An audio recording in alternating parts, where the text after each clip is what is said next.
Aqui no nosso estúdio a gente recebe especialista em gerenciamento de risco, Gustavo Cunha Mello. Tudo bem, Gustavo? Bom dia. Tudo bem, bom dia. Gustavo, a gente vê aí a preocupação das autoridades americanas em relação à chegada desse furacão, muito provavelmente pelo que aconteceu com o furacão Katrina, né? Esse medo todo de uma nova catástrofe no país. Mas o furacão perdeu força e deve chegar agora a tocar a Nova York, aquela região, com uma intensidade bem mais baixa, né? Não tem como prever essa perda de força ou ganho de força de um furacão, porque foi armado um plano muito grande, né? 2 milhões de pessoas orientadas a sair de casa. Quer dizer, o Serviço de Meteorologia não consegue prever que ele vai perder força e com que intensidade vai chegar naquele determinado local? Não, hoje não consegue prever que vai perder, nem se vai ganhar, porque já ocorreu de determinados furacões na história aí dessa análise, de eles perderem, depois 2 dias depois ganharem e voltarem a causar destruição. Ainda assim, bom, tem aí por trás um lado político, né? Se a gente lembrar, em 2005, o Katrina, quando ele aconteceu, o Bush demorou muito para tomar uma série de medidas e a gente teve um número grande de vítimas e de destruição. E aí o resultado disso é que o Obama, a gente tem todo um lado político aí por trás, ano que vem tem eleições, ele queria mostrar uma proatividade, uma antecipação ao problema. Graças a Deus não terá a força que teve o Katrina, mas ainda assim ele tentou mostrar com isso uma proatividade e liderança dele e antecipação dele a um problema maior. E, Gustavo, a gente viu aí que o furacão agora está na categoria 1. A gente sempre ouve escala Richter para terremotos. Também tem uma escala para medir a intensidade dos furacões? Tem. Na verdade, para terremotos, a Richter é a mais famosa, existem 5 escalas para medir os terremotos. Furacões também tem 3 ou 4 escalas, tem uma delas que é para tornados.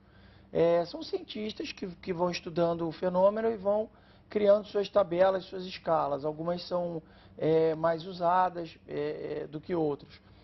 No caso desse furacão Irene, ele caiu para a escala 1. Isso significa o seguinte, havia uma expectativa de que ele fosse escala 5, isso significa acima de 220 km por hora. Caindo para a escala 1, ele está entre 120 e 150 km por hora de vento. Ainda é um vento muito, muito forte. É um pouco superior a uma grande tempestade que a gente vive aqui no Brasil, em qualquer cidade brasileira. 120, 150 km por hora são suficientes para arrancar telhados, arrancar cobertura de postos de gasolina, arrancar árvores e, portanto, causa, sem dúvida, muita destruição nas cidades por onde ele passa, ainda que na categoria 1. Mas aí não seria preciso, por exemplo, que as pessoas saíssem de casa e fossem para outros lugares como o governo tinha pedido inicialmente? O dano é menor, mas por exemplo, se você estiver na região costeira, tem as inundações. Então, dependendo de onde você está, sem dúvida é até bom que tenha a evacuação da cidade, sobretudo na região costeira. Porque o furacão vai perdendo força à medida que ele vai invadindo a terra. Porque ele depende de umidade, como se fosse um grande aspirador de pó que está passando pela esfera terrestre, só que ele depende de umidade para manter pressão e velocidade dos ventos nesse fenômeno, no seu sistema.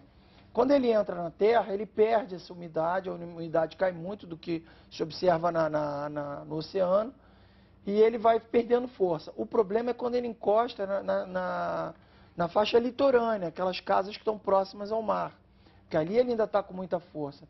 Se a casa for de madeira, nos Estados Unidos muitas dessas construções são de madeira, é provável que ele arranque a casa.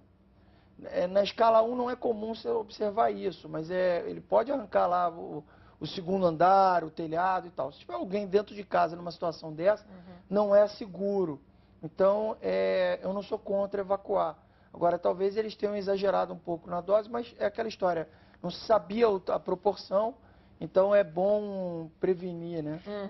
Agora, Gustavo, é curioso que furacões não estão entre as catástrofes que mais geram vítimas, né? Entre todas as outras que a gente pode citar, terremotos ou até atentados, enfim. Os terremotos são os que, das 11 catástrofes que mais geram vítimas, eu trouxe uma colinha aqui.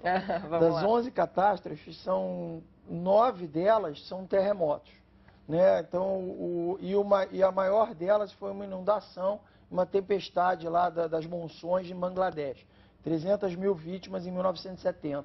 Então, quer dizer, tem um ranking aí de vítimas, mas 11 delas são terremotos. Terremotos é o que mais mata. Em relação às perdas materiais, ou seja, em dinheiro, quanto se gastou nas seguradoras, por exemplo, em indenizar fenômenos, catástrofes naturais, ou grandes tragédias causadas pelo homem, como o caso do 11 de setembro. O 11 de setembro está em terceiro lugar, em perdas, em danos pagos pelos seguros, danos financeiros. Primeiro colocado é o furacão Katrina e o segundo colocado é o furacão Andrew. Quer dizer, e a diferença é grande. Por exemplo, o Katrina foram 72,3 bilhões de dólares, o Andrew foram 24,8 bilhões de dólares. Isso respectivamente em 2005, o Andrew em 92 e o 11 de setembro em 2001 chegou a 23 bilhões de dólares de prejuízo. Quer dizer, você vê que... E depois, se for caminhando aqui, é terremoto e furacão, mas furacão tem muita perda segurada. Quando ele encosta na cidade de litorânea, Carolina do Norte, Miami e tal, ele causa muito prejuízo porque é uma região densamente povoada, com empresas. Até porque não tá, quando se fala perdas seguradas, a gente não está falando aqui só o dano material de derrubar a casa, destruir carros, etc. Está falando do que você paralisou uma atividade. Por exemplo, tem uma empresa, ela teve que fechar, parar, até se reconstruir. Então, ali você tem toda uma perda financeira de lucro cessante dela parada, sem poder operar. Gustavo, muito obrigado pela sua participação aqui com a gente. Gustavo Cunha Mello, especialista em gerenciamento de risco. Obrigado mais uma vez. Bom dia. Bom dia.